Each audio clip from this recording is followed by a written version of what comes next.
Academy, Episode 5. And I think an important point is just attending one conference. So just attending, Vision or NACE Automechanika or one conference one time a year is not going to get you the training that you need to stay up to date with the changing technology. You have to have a continued year-round training requirement and cycle.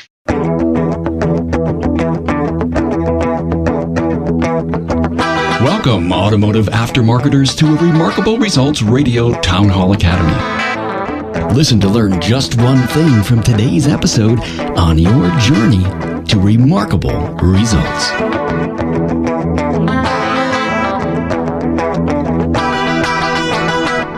Welcome, aftermarketers, to the matching audio podcast of the Town Hall Academy on must-attend training conferences. Carm Capriato here, your host. As you know, we take a single topic each week with an industry panel and broadcast live Fridays at 12 noon Eastern on my webinar platform and on Facebook. You can learn all about connecting at this URL, remarkableresults.biz/townhall. See the show notes for this Town Hall Academy at remarkableresults.biz/A005. There you'll find extended bios on my guests. Now, I understand that not everyone has the time to sit in front of a video screen or to be on Facebook. And that's the power of podcasting, the digital audio broadcast that is so portable and easy to find. Every Academy session is on my website's learning page, and now you have the additional resource of having the Town Hall Academy as a podcast. Listen on Apple Podcasts, Google Play, iHeartRadio, Stitcher, and Spreaker. And if you have my iOS or Android app, you can find the Academy episodes right there. Now, I guarantee powerful learning nuggets in each episode. See, it's your peers who put on this tutoring and share their ideas, best practices, and passion on what works for them and where they've had their own success and challenges. Here's a cool idea. Schedule a lunch and learn with your team. Listen and watch an Academy episode together. Hey, thank you for being here and your support. You keep the wheels churning for both you and me. Now, listen to must-attend training conferences with Sherry Hamilton, the Executive Director of ASA Midwest and the Conference Manager of Vision High-Tech Training and Expo. Sherry is also the chair of AMI, the Automotive Management Institute. Also with us is Pete Meyer, Director of Training for the UBM Advanced Star Automotive Group. You know them as Motor Age and Automechanika. Also, Matt Fanslow. He's a diagnostic tech, shop manager at Riverside Automotive in Red Wing, Minnesota. And Brent Berman, he manages the Garage Gurus training group that includes Gurus on Call, Gurus on Demand, Gurus Online Learning, and the on-the-go product technology vans. Brent also leads the catalog and research team at Federal Mogul Motor Parts. Now, here we go. Welcome to another Remarkable Results Radio Town Hall Live. It's an automotive aftermarket forum like no other. Wow, today we've got a great subject. What are the must-attend conferences, training conferences in 2017? I have a great panel. Sherry Hamilton. We'll do ladies first. Sherry is ASA Midwest Executive Director, and she not only leads the shop owners in 6 Midwestern states, she's also the conference manager of the Vision High-Tech Training and Expo in Kansas City. Now, Sherry will be the driving force behind this year's event, held March 2nd through 5th, 2017. Her passion for education and training is also shown through her service as the chair of the AMI Automotive Management Institute. Glad to have you here, Sherry. Now, Matt Fanslow. Hello, Matt. Matt works at Riverside Automotive in Red Wing, Minnesota. Matt is the diagnostic tech shop manager. His primary responsibilities are to diagnose drivability and electronic issues and perform most all programming, coding, initialization, adaptations, etc. Oof, way beyond my pay grade. Basically, if it needs to be figured out or it has wires, it goes to Matt. He's been a tech since 1996. He's also a subject matter expert for ASE. By the way, I've had Matt on the show with an ASE, all about ASE, episode 122. Matt's goal is to do everything in his power to improve the overall level of professionalism within the automotive and light truck repair trade, and also raise the level of our public image. Matt's been on with me, episode 122 and 146. He was our first technician interview, and of course, Sherry Hamilton was on episode 84. 4, me and Sherry one-on-one. Let me tell you all about Pete. Pete Meyer, and I'm sure you all know Pete. He's the Director of Training for the UBM Advanced Star Automotive Group, which includes Motor Age, ABRN, Aftermarket Business World, Dealer News, and NACE Automechanika. His primary goal is to bring working technicians the information they need to succeed. Pete is an ASE certified master tech and sponsoring member of IATN. He's got over 35 years practical experience as a technician and educator. He covers a wide variety of makes and models in all of his expertise. Pete was an early adopter of the show. I was so thankful. Episode 36 back in the ancient days, actually about two years ago now, Pete. And then Pete came back on the podcast with episode 59 and 90, and a couple of roundtables as we talked about technician training back then. And now we're going to talk about seminars. So I'm going to toss the first question to you, Pete, because you wrote this article. I've got it printed here. In your January column, you listed several automotive training classes: Max, Vision, the big event, and of course Automechanika, along with a few more. And it looks to me like, except for Max, which is national, and maybe Automechanika, I'm not sure where that strategy is going, but it looks like these are all regional events, but they all pull people from all over. In fact, internationally too. Oh, absolutely. I think that to really kind of classify them as regional events is really not doing justice to any of the events that were listed in that column. I mean, to me, they're all national events in the sense that they are available to technicians from around the country, if not around the world, and have attendees from the same. I think that it's just a matter of practicality that in many cases these events tend to get their larger audience percentages from people that are closer to home.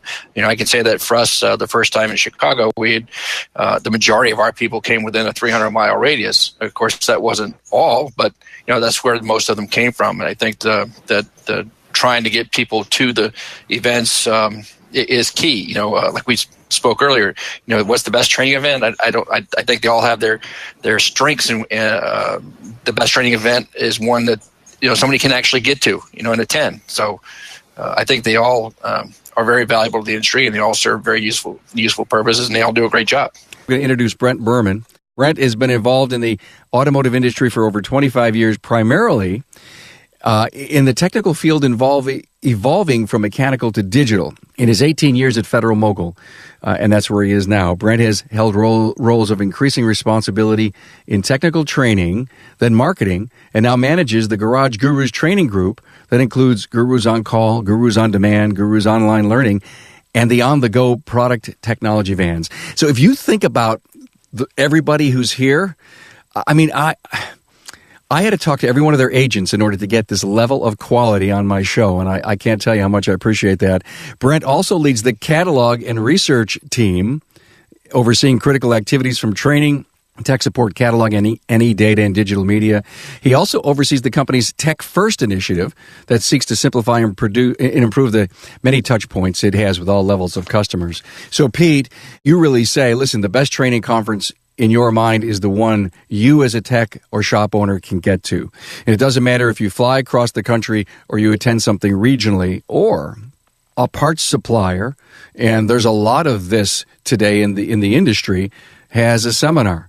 And I know you're really big on that. You've written all kinds of articles. Now, Brent, from a perspective where you have training centers around the country, when the techs come in, you have a chance to get out there and talk to them and find out what they're saying about the training that they need?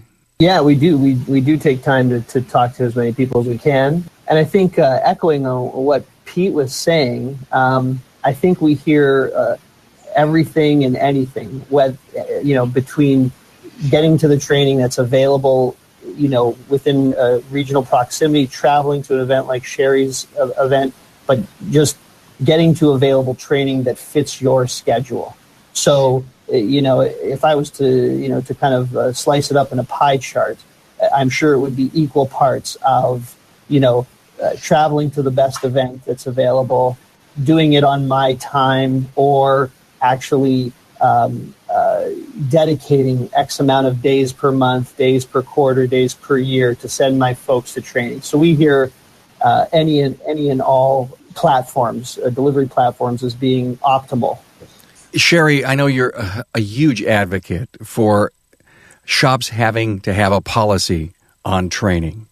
And Brent, what you just said just motivated me to ask Sherry about how many. I mean, you've got a big organization, ASA Midwest, big organization. What do you hear from your members? What are they committing to? We do have a lot of shops, and there's actually been a lot of correspondence going back and forth in some of our member groups, looking and talking about what kind of policies shops have. Do they require training? Do they pay their technicians for training? And a lot of it goes back to the culture. There has to be a culture of continued learning within that shop. And if that culture isn't set by the owners and by the managers and those that expectation level, you're not going to have that culture within your business, and that's so critical. And it really helps with the mindset when they're going into training. And you can see the difference of people attending training who have that culture within their business and those who just don't really buy into it. And the end result and what they get out of it is different as well. Pete, you visit a lot of shops, Pete, and you talk to a lot of people. Do you see that difference of training culture inside the shop? Now, you may be able to measure it in average work orders, in their ability to tackle, higher tech projects. But I'll bet you could walk into a place and know how good their training culture is. Yeah, I think so, and I think Sherry brings up a very valuable point that we've had in discussions in the past. Even Chris Chesney has commented on it, and I know Brent's commented on it. There needs to be a basic fundamental shift in how shop owners approach their business. The folks that attend our event, Sherry's events, these are already the guys who get it. And that's why they're the role models for so many other shops. They know that they cannot keep up with the technology changes that are going on. Man, it's just amazing, the technology, the future of autonomous vehicles and vehicle communication, the infrastructure. There's just so much happening. It's really an exciting time to be part of the business. But at the same token, you're not going to be able to keep up and handle those repairs unless you know how to do them. And a lot of things that we hear from the technician's side is that, my boss won't give me the time off. He won't help with the cost of the training, all these kind of things. And that's where the shop owners are really kind of missing out. The shop owners who are increasingly successful in growing their businesses, the ones who are attracting the top talent, are those who have that culture that you can't stand still. You've got to continuously move forward in your education, whether that's technical or management or whatever the case might be. And those shop owners who create that culture, as Sherry said, that culture in their shop, that this is an expectation, are really going to be the ones who succeed in the future. But the culture has a budget, right? Yeah, I think in some cases we know shop owners, for example, we've had shop owners that close down their whole shop and bring their whole team to the event. And I know Sherry's had the same thing. But they're also, even if the guy says, look, I get it, I'm going to go ahead and let you have that day off or have that weekend off so that you can attend. Maybe I help cover some of your costs, maybe I don't, whatever. There are various levels that those shop owners can participate. Ideally, yes, the shop owner is going to say, this is a part of my business. This has got to go into my expense schedule, just like paying the light bill, and make a plan to do that. But you don't have to jump off the cliff, you know what I mean, to get started. You can start small. If you're a shop owner, and there are a lot of very small 1- and 2-man shops out there that need that training just as bad as the big guys do. So you just start small. Say, okay, you know what? This weekend, we're going to take for ourselves and a betterment of our business, and we're just going to close the doors and go get some training together. Got it. So it starts with the culture. That's right. The commitment of so many hours per tech. I mean, so many of my interviews with shop owners, I almost always ask the question, how many hours do you require of your tech each year?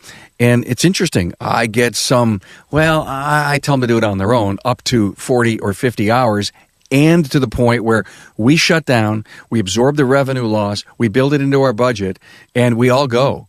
In fact, even if the shop owner isn't turning wrenches, he goes or she goes. And that's to your point. Brent, training programs that Napa puts on, and Standard Motor Products and Federal Mogul, do you see those having as much of an impact in the industry as many of these other regional training events? I don't want to speak for my peers.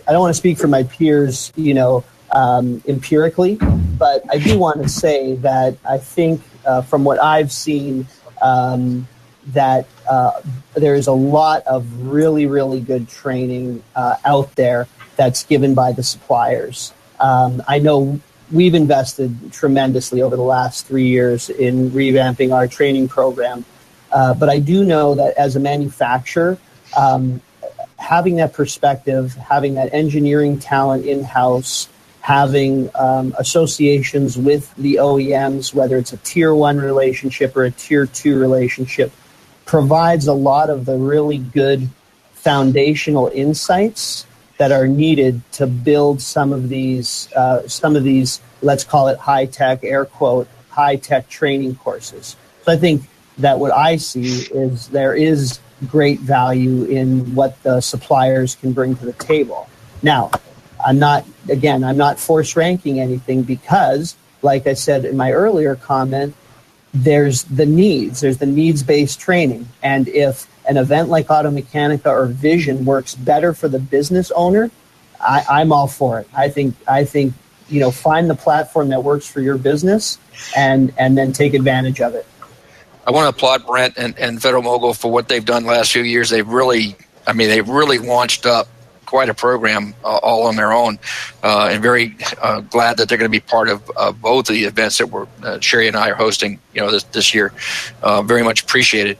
And to his point, I think what we spoke about earlier offline, if you can get someone to just an event or to a aftermarket offering, anything like that, getting them a taste, then I think that'll just give them the desire to go to other avenues or seek out other avenues for that training. If they come to Sherry or Sherry's event or the one in Chicago or any of the other events that we talked about in the column, and they get a taste for that, then the next time that the Garage Gurus guys are in town or the CTI guys are in town or the Napa guys are in town, they're going to be more prone to getting a look at that and taking that advantage of that opportunity too. Thanks, Pete. Sherry, do you see that? Do you see someone coming to the show for the first time and then you see them every year, year after year?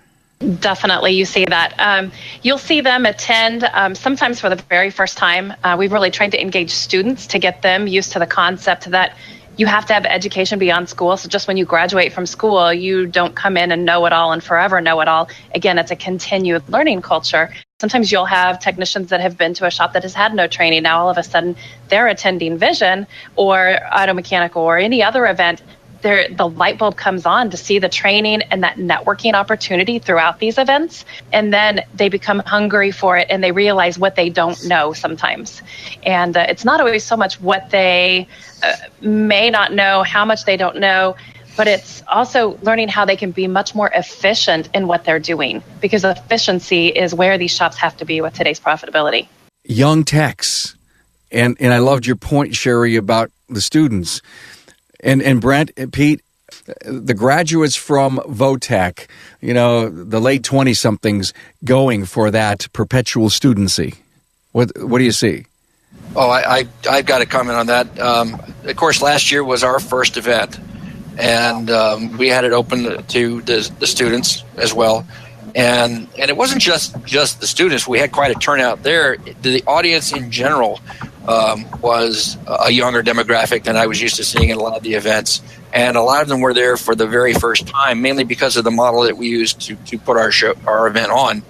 And I always stress that too. And a lot of the stuff that I've written as a technician, not only is it hard to get away for a while to take the training, it's affordability. And that was a big part of it. That goes back to Sherry's point of a shop having a budget, for that training for their team members and changing that way of looking at training.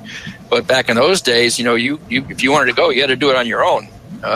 So we had a lot of younger faces. The hunger's there, the need is there, the want is there. It's just a matter of making it available. And as you've seen me comment hundreds of times, that's what I try to do in everything that we do. At the magazine, whether it's the training event or the one-day things or the YouTube or the webinars that whatever the case might be, whatever we can do to make that accessible. And again, a lot of the aftermarket programs are doing the same thing. They're making it much more accessible, I think, than it has been in years past. Hey, Brent, do you see a lot of young people in your seminars? Yeah, we just with the scale that we have, we do get a good, view, if you will, a macro view of a lot of people. So we're seeing a good split. What I can't tell you is really how many of those folks are here on their own accord, or if they're there based on a sponsorship, or if they're there being sent by a shop owner. I don't have that information at hand. But the one thing I would want to add, as we talked a little bit earlier, I think it behooves any young person in our trade right now to align themselves either personally or through their company with advanced training opportunities. And I think we've all talked about this at various times. If you look at the ATMC survey published earlier this year, and if you look at this cliff that we talk about of technicians, this wave of technicians that's going to retire over the course of the next 10, 15, 20 years, it's not going to be the lack of training availability, but what it's going to be is it's going to be the top techs or the top tier techs are going to be in such high demand that they will be able to command their own price. They will be able to call their own shots. And what they will be looking for is a career that takes care of them both professionally and personally, that's rewarding. And one of the ingredients in that is going to be training, and it's going to be investment in their career. And I think shop owners should take heed, because I think that's going to be one of the differentiating items, if you will, in their long-term profitability. Thanks for bringing that up. Today's episode that was released, 192, with Eric Ziegler, a great interview. You got to catch it. Eric's a mobile diagnostician, and he's a trainer, and I think he's actually going to teach at Vision this year. He talked about talking to a friend of his in Phoenix who said that they're thinking the labor rates are going to, in Phoenix, by 2020, are going to be $225 some bucks. And to the point that you bring up, these techs in high demand who are training all the time are going to need to be paid, and I don't want to say handsomely, but a very, very fair wage for their investment of tools and education. What Sherry and Pete and Brent are doing in this industry should be applauded, and I applaud you and your companies for what you're doing. Now, Sherry, I think you brought up the word affordability. You have a hell of an attendance at your conference and expo. How many would you believe of your owners shut the shop down and bring their whole place? It's a growing number. Every year we have a growing number. It used to be many of them would shut down just for the weekend. Now they're starting to shut down on Fridays, some of them on Thursdays. So Thursday through Sunday, they're bringing their entire team from all across the country. Some of them are getting into a car Wednesday evening and driving through the night to get there for Thursday morning training. Affordability, it's all relevant in your cost of doing business. And again, when you increase your efficiency, your cost of doing business adjusts as well. It's important that the technicians know what and how to repair things or do it efficiently. And they're only going to be able to do that through training. And I think an important point is just attending one conference. So just attending, Vision or NACE Automechanika or one conference one time a year is not going to get you the training that you need to stay up to date with the changing technology. You have to have a continued year-round training requirement and cycle for your employees. I would agree exactly with what Sherry just said. The events are great because it puts so many top trainers in one place at one time, whether they're coming from organizations like Brent's or they're the independent trainers like Eric and Matt and others. Probably the single biggest advantage, though, to attending any of these conferences is what happens after class is over, and you get a chance to hang out with one another, network with one another. I've had technicians tell me, well, my boss won't let me get off to go to training. I said, well, then you need to come to one of these conferences because you'll meet a lot of shop owners that would love to talk to you about going to work for them who will support you in your efforts. So there's a lot more in the after hours that are beneficial at these events than say just the day or the 3 hours at the local Holiday Inn attending a more local seminar. But again, those are available too, and any advantage or any opportunity that you can get is a good one to take. So tell me, Matt, you're planning on going to Vision, I think, soon, and any other conferences that you go to. What's your strategy? The strategy is you got to get rested up before you go, because networking does factor in, and you're going to meet a lot of people in class and break between classes, or if the class is long enough, they have little breaks. And then the breakfast, they have kind of some mixers, the hotel lobby. A lot of networking occurs there. You're going to meet some of the instructors hang out down there. Other people you may see flashing around the internet at IATN and now Facebook. We have a lot of rooms, pages where there's a lot of activity. You're going to meet these people face to face. Yeah, time just evaporates. So you got done with dinner and you're in the hotel lobby at 7, and the next thing you know, it's 3. And, every time I ask any instructor, any coach that I've had on the show, 192 episodes as of today, and I wish I could have every one of them crystal clear in my head, and I ask the question about networking. And hands down, as good as the instructor really is in your own personal takeaway and your own knowledge, the networking seems to almost trump that, Matt, and that's what you're saying. Don't get me wrong. You're there for training. You're probably there for specific trainers that you don't have access to regularly. So Midwest, I might have access to certain trainers regularly, but there's other trainers I don't see that from the East or West Coast. So now going to a national type of event, a big event in Chicago, in Kansas City, in Las Vegas, that allows me access to these trainers. The networking with these other technicians, shop owners, managers, trainers themselves, that keeps you coming back and makes you save that date. Matt, have you ever met a trainer that you admired and realized that they were just a down-home, real, good old Joe? Honestly, all of them. All of them that I can think of, especially the most prominent ones, they either they're still in the bays or still work on cars regularly, or they came from the bays. They're able to sympathize with you.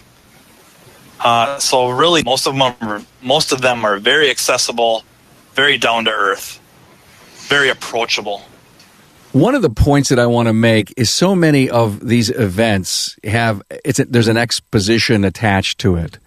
And I know Automechanika, I know Vision, even the big event, the G's regional one out in New York.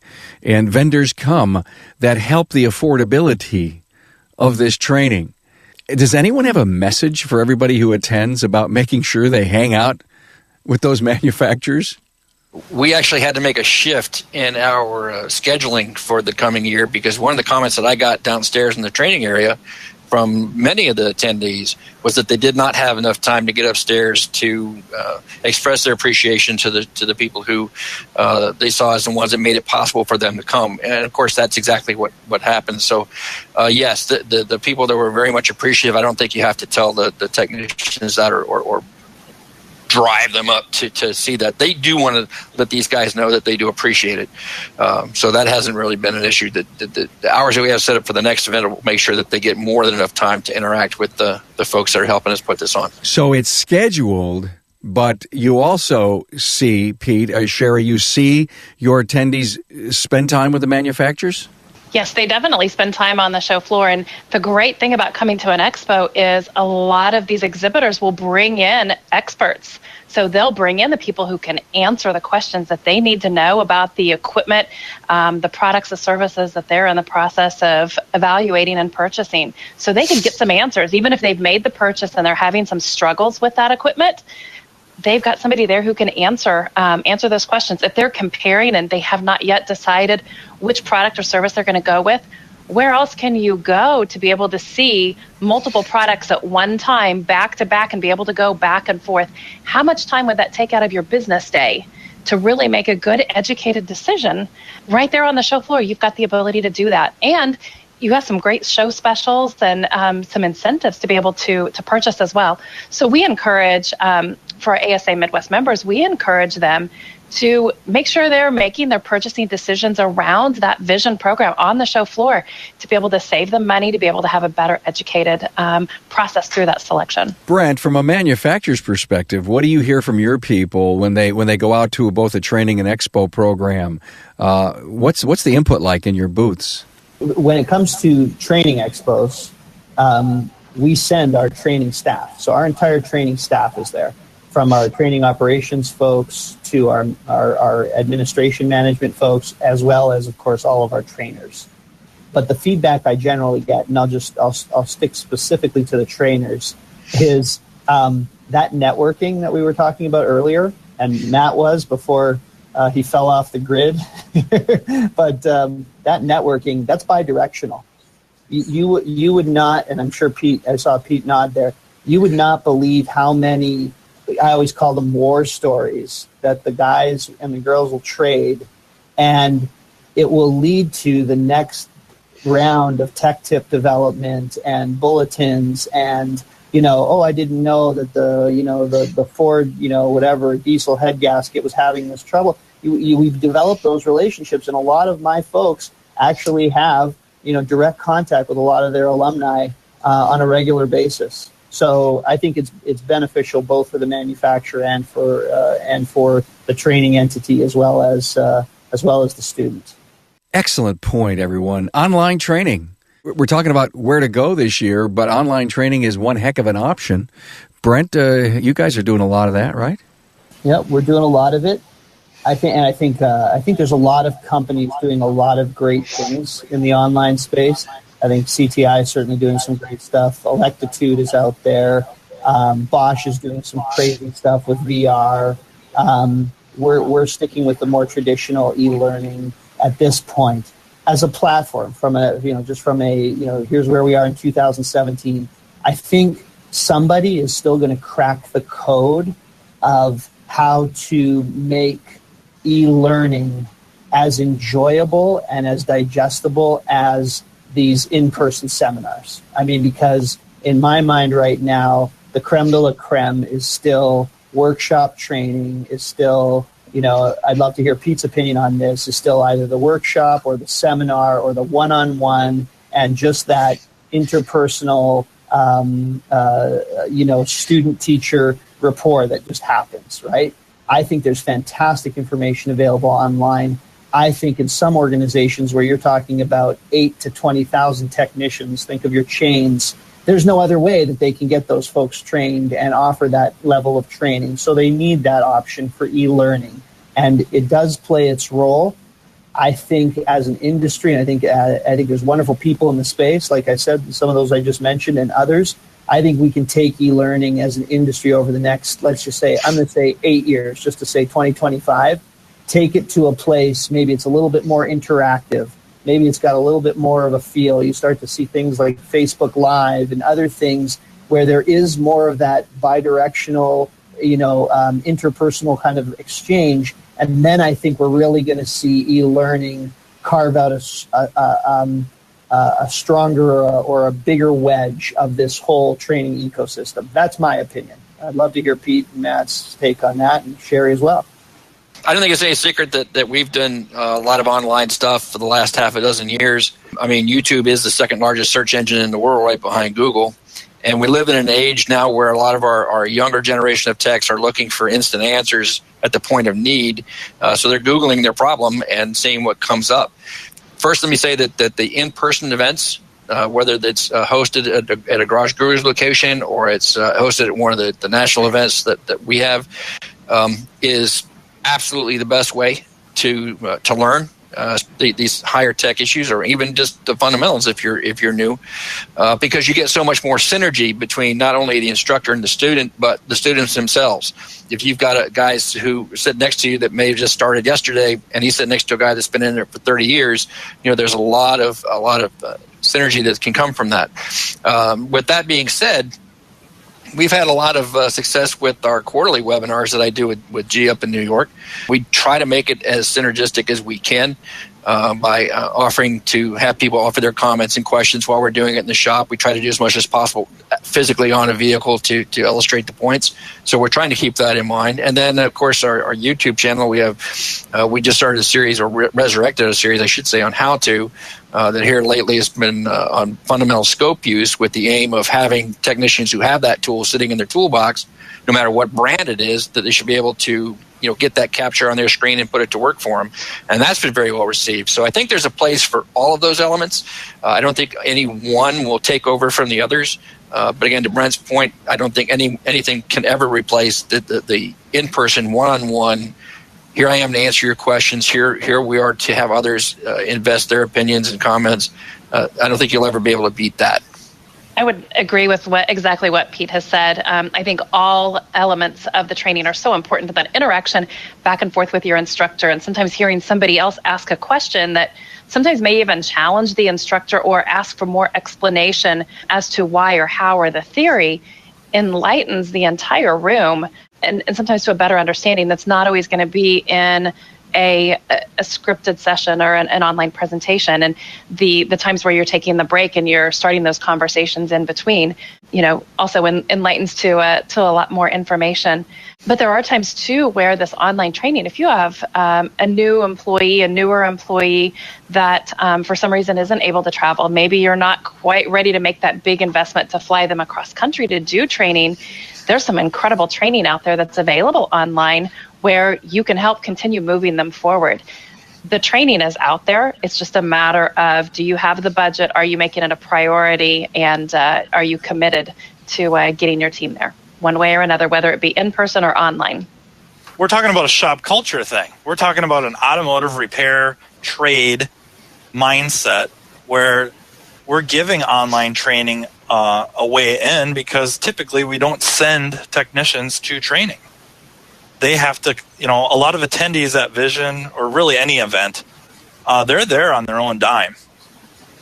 They make the investment. So not only are they investing in their own tools to do a job they're hired to do, they're also paying for their own educations with no immediate return on that investment. And then it becomes the networking, further helps, because of you have that social aspect. Man, are you telling me that the majority of the people that would attend Vision attend on their own dime? Oh, yeah. I'm not sure about that. Absolutely. We have a lot of company credit cards that are utilized, for that, where we're seeing large groups, and a lot of times we're seeing that shop owner do that registration and use their credit card to pay for that online registration for Vision. So I think it's growing, but he definitely brings about, there are still some who still have to pay their own way. Brent, I wanted to hit something on what you just said a few minutes ago. You said you're not quite sure yet, but this online thing is going to find its something, right? And you know what? I wrote down a word, holographic. And I just want to throw that out for anyone's thoughts or concepts. Can you imagine, the instructor, you're in your living room, you're on your smart TV, you're watching this thing, you press a button, and the instructor comes into your room, and he's there, but you can't touch him, but he's there.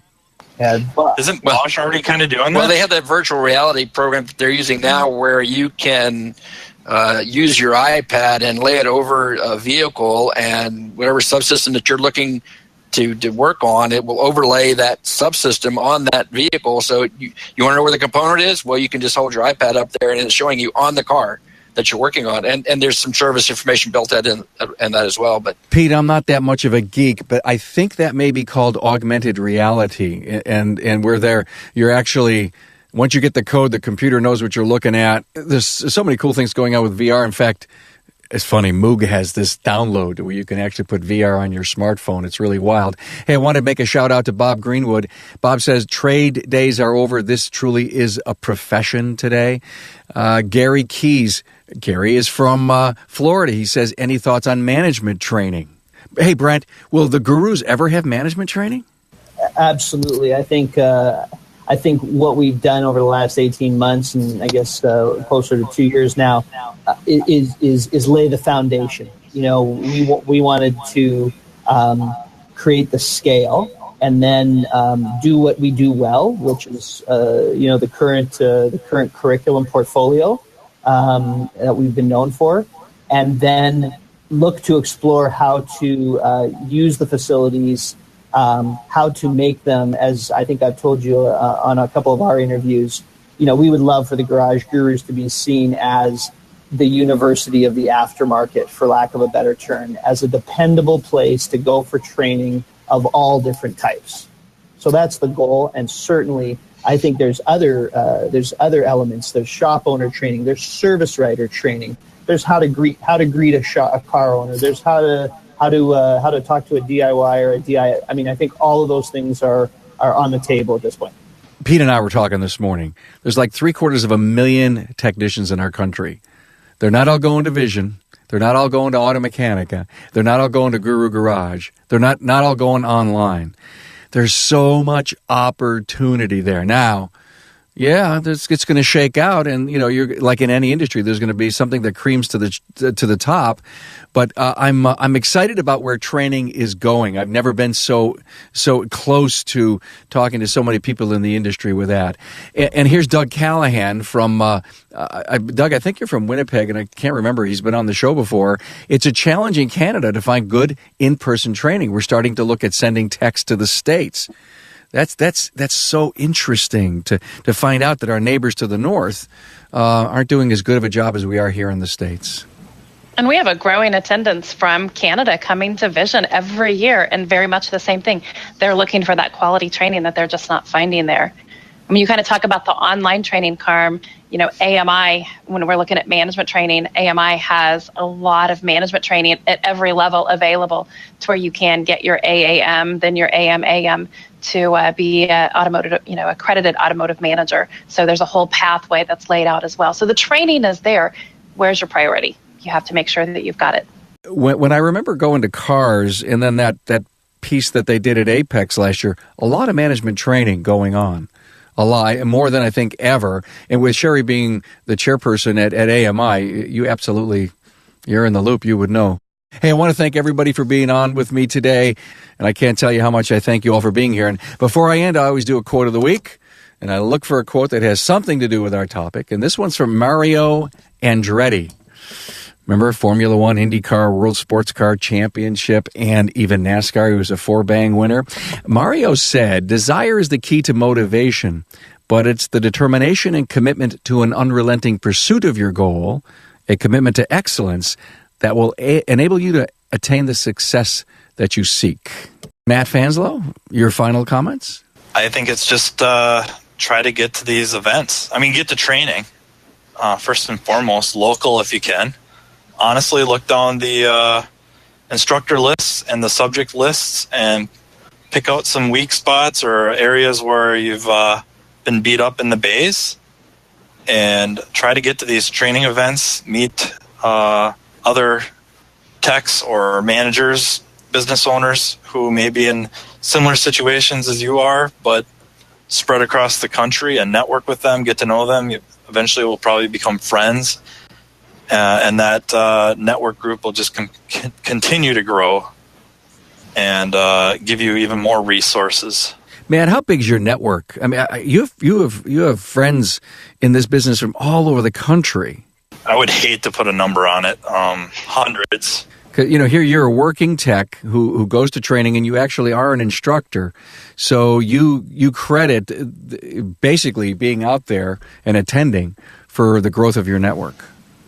Attending IATN kind of forged some of those relationships, and then meeting them in person is, I think, what takes it to the next level of friendships, and then exchanging phone numbers, phone calls, text messages, Skype groups, stuff like that. Hey, thanks for being on, Matt Fanslow. Sherry Hamilton? Well, it starts at the top. It's got to be the shop owner who really sets that culture, but it doesn't end at the top. If you're in a shop that doesn't have that culture, that shop owner just doesn't get the training, that doesn't prevent you as a technician, as a service advisor, customer service rep from going out there and getting that training on your own time and your own dime. You just need to make sure you've got to invest in yourself, and that makes a difference long term for everyone. Thank you, Sherry. Hey, Brent. First, thanks for having me. I'll wrap up, I think, by saying I think we're really in a great time for training, and in the industry at large, there's just tons of opportunity. For years, any of us who've been in training have always said, we've got more training, we need more training, we need more training. I think we're finally start to see the industry as a kind of a consortium really take on this challenge. And there's more events that are available, there's more scale, and there's obviously more resources being thrown out. What does that mean to technicians and to shop owners? It just opens up huge doors of opportunity. We talked earlier about the cliff. Don't forget about the cliff. Don't think about training in terms of what's going on next week. Think about what's going to happen in this industry over the next 10, 15 years, and how you can position your shop and position your technicians for endless opportunity, endless profitability, because there's just not going to be enough good techs to fix these cars. I love the connection and the you bring the words profitability together, because what a great end result of any training. Thank you for that. Pete Meyer, you'll sum it all up for us, man. Well, I don't know about summing it up. I do want to say that if you have not seen the January issue of the magazine, you can find it online. The column is called Tech Corner, and there's a listing there of half a dozen or more events that are. It's hard to put. I would say probably the biggest at the moment, but certainly not the only ones available. Look through those, and there should be the information there, the dates, access online, so that you can check them out. I'm sure Sherry still has a few slots to fill for Vision. Probably not too many left, knowing her show. I do want to say, too, that our Chicago event is now open for registration. So if you go to naceautomechanica.com/register, you can check out what we have to offer there in terms of our training. And I also want to say that we are lucky enough to have teamed up with AMI, TST, and NATEF to offer scholarships to select individuals. Information is there online as well. So that, of course, the training is no cost to attend the mechanical training event, but you still got to cover the travel and lodging and so forth. The scholarships will help with that. I certainly invite you to join that. And, of course, join us in the pages of Motor Age. Check out our YouTube channel. We've got a lot of resources for the tech in line, all keeping with our magazine's logo, advancing the automotive service professional. So we hope to keep doing that on a routine basis.